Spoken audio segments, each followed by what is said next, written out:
Around 9 years ago, I started to executive produce the Nickelodeon booth. There's many challenges along the way, as you can imagine. One is Comic-Con is a nonprofit organization. They have many rules and regulations, and we have to get everything approved by them. Their number one concern is the fan. This is what keeps the show alive. San Diego Comic-Con is known the world over as the premier celebration of genre in popular art. Because of that, it attracts anywhere from 130 to 150,000 of the most passionate and dedicated fans in the world. Their expectations are sky high and they are legion, which means the show can't overlook even the smallest detail. So things like safety, accessibility, line management, hydration, these are all just as important to the association as the activations or the programming. So if you want to be at Comic-Con, you have to take all of those things, all those small details, just as seriously as the association does. We, talk about, we want to have the same space, who's going to be exhibiting within the company, what type of sponsorships we could possibly have. Are we going to partner together? Are we going to kind of just keep our own footprint? We talk to the clients. What are their goals coming up for next year? What are their initiatives? Sometimes there's new launches, there's new premieres.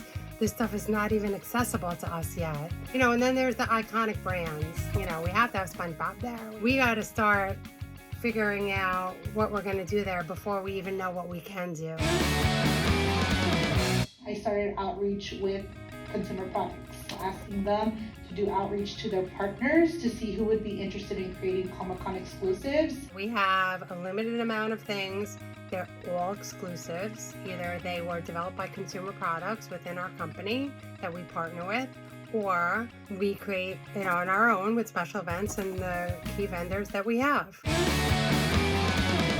Once we find out which IPs he wants at the booth, I start researching. So I'm on YouTube, Nickelodeon itself, TikTok, Instagram to see what people love about those certain IPs to see how we can then bring those onto the booth. And we start to develop an event team internally and externally. We start to fold in people. We start to bring in what creative teams need to be involved. SpongeBob, they have a whole marketing team. Avatar, that's a whole nother team. And then there's external partners, like we had Monster High this year. Transformers, that was brand new. So it was Hasbro and Mattel working with their teams. So the complexities start to build.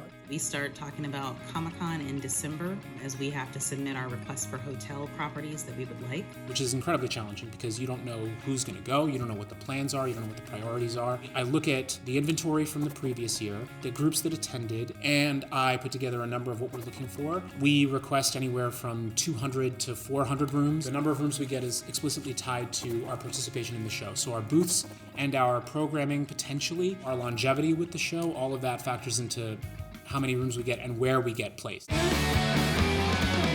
We start collaborating with the creative teams, with the marketing teams, and with the vendor. Start carving out a footprint. What are the priorities, right? How much budget should go to each? Then we start ideating about activations. We have to create and come up with activations that are going to be engaging for various age groups, that is going to be socially shared. It's going to be hyped, talked about, buzzed. So it's always a challenge to see what type of activation is going to be a hit with all of these different groups. We start presenting possible retail items, possible activation, IP ideas, and even some black and white renderings from Glow. We start ideally putting together a team, and then we have to build our registration portal, and we're also researching, again, the groups, looking at the groups who went the years before, and then also looking into some new groups so that they don't get left out of the fold. We started reaching out to consumer products teams, press, talent and casting, Nickelodeon marketing, heads of different shows, to see if they had any giveaways to donate to us, as well as starting to reach out and ideate about creating premiums and creating retail items. So a lot of March was ideating, research, getting pricing from vendors. Typically, we'll get our room assignment. As soon as we get it, we have 2 weeks to put down a credit card for deposits on all those rooms. We then reach out to the company because we want to make sure every room that we keep is accounted for and is going to be paid for. I'm now working on the registration sites to make sure they're in a good place and sending many of you in the department test emails to have you register for me so I can make sure everything is working. We start looping in, the press teams. Like, what are the panels? This is why we're there. We're there. What are we announcing and what trades? I will reach out to any group that has done panels the previous year. We're meeting, we're talking about what panels they want to do. I'm getting write-ups. And then April, I submit to Comic-Con. And that's when we really started working on a POS system. Printing signage that happens around the booth for directional. We're assigning the blocks, which takes a long time. People across the company travel, press, consumer products, toys, talent, animation, production, post-production. HR even travels to Comic-Con. Sometimes we get people who come in from like ad sales and they just want to get involved somehow. So Yoda and SpongeBob were making this car. Matter of a month, not only did we sign a contract with Petco Park, we got the car there, purchased 40,000 pieces of premiums, recreated Mrs. Puff's boating school, staffing agency, SpongeBob license. In addition to meeting with talent, the producers, marketing team, press team, in addition to meeting with them weekly, crafting the panel, I'm also simultaneously working with Comic-Con on all the logistics. So talent arrivals, departures, green rooms, catering, credentials. On top of that, if we are doing any kind of filming of the panel, I'm then coordinating with the show. And then we get on site and it's rock and roll time. You get there, you're excited. Who wouldn't be excited? To see this incredible build start from literally a flat piece of pavement to this like show-stopping piece, it was really just a wow factor. Because you worked so hard on it, you see it come to fruition, you get to the show, all of a sudden you're entrenched in excitement.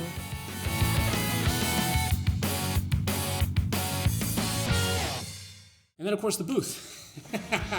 Yeah, the Beavis and Butthead booth. I was assigned to the event 2 weeks in advance just to help with some staffing needs, and then really was going to be more of an on-site role. At that point, we didn't realize that additional support actually meant that I would end up taking the project over and running the booth by myself. It's definitely a little bit of a whirlwind in the lead up because I had to learn all the players and our internal partners and get comfortable with everybody. Understand all the booth logistics, ins and outs. So we totally had to pivot our plans last minute. The first day, we're like, oh God, we have so many more days left. Work doesn't stop once you get on site. There are challenges constantly. Freeman was understaffed. So everyone's shipments were anywhere from 8 to 16 hours late. Being the first convention back from COVID, it wasn't like as intense sales, but we combated that with some really fun social media deals and social media blasts. If we kept product, it meant no money. So the sales evolving were really important. Basically, in all, it was just a constant puzzle that had to be worked on. I'm usually managing between 8 and 12 hotel properties and just trying to build a rapport from the beginning with my contacts. And this came in handy in 2022. We had a lot of our talent staying at the Hilton Bayfront, and the workers went on strike the Wednesday preview night of the show. So I had Tom Kinney and his wife and their children in their car in the parking lot because they didn't want to cross the picket line at the Hilton.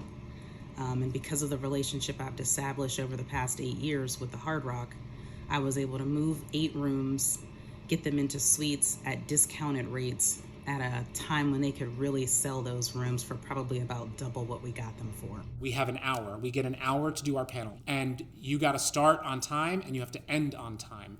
And if you don't, then you don't get to go over. That's your panel's just shorter. And then you've got all these fans waiting and their expectations are pretty sky high. So it's an intense process because there's really no room for error. And it's awesome. I was doing line control for a line. And I'm telling superfans like, oh, get close to each other. We're all friends and family here at Nickelodeon. And I'm chit-chatting with them and we're having a great time and we're just like having a party in line. And I remember this one girl, she was still in high school and she was like, how did you get here? And I told her about a little bit of my career. Come on, let's go, Jess. You got this.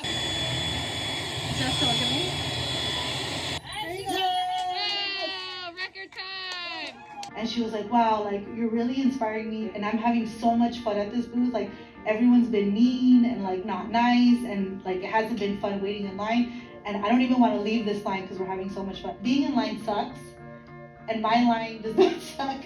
We had a booth for MTV Teen Wolf. Tyler Posey, which was the main character from Teen Wolf, was going to come and do a signing. Let's say the signing was 2 o'clock. People were starting to line up at like 9 o'clock. Like, we have no place for you to like wait. I see this little boy in a wheelchair with his mom, not being aggressive like all the other people were all day long, and he's like signing, and then the line's like incredible, and I see them in line. I'm like, you know what?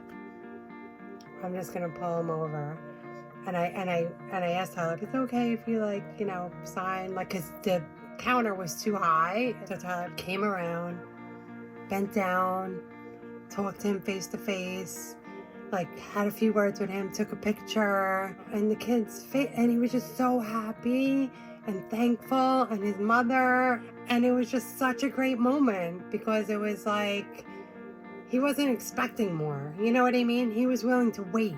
When we get to do things for fans who are not used to this level of experience and this level of brand immersion, they're really happy to be there. Just like the joy on kids' faces and fans' faces when we bring out these IPs in real life is something that is why what we do is off the screen and it's off the air.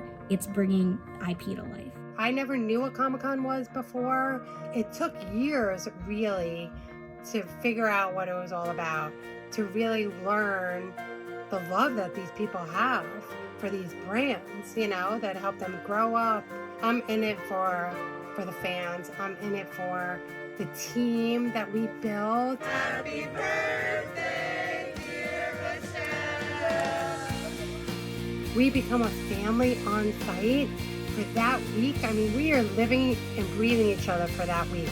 There is no better feeling in the world than making people who love something so dearly so happy.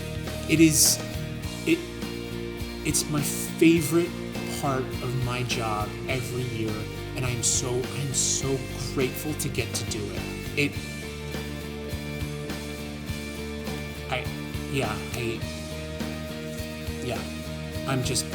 I'm so lucky.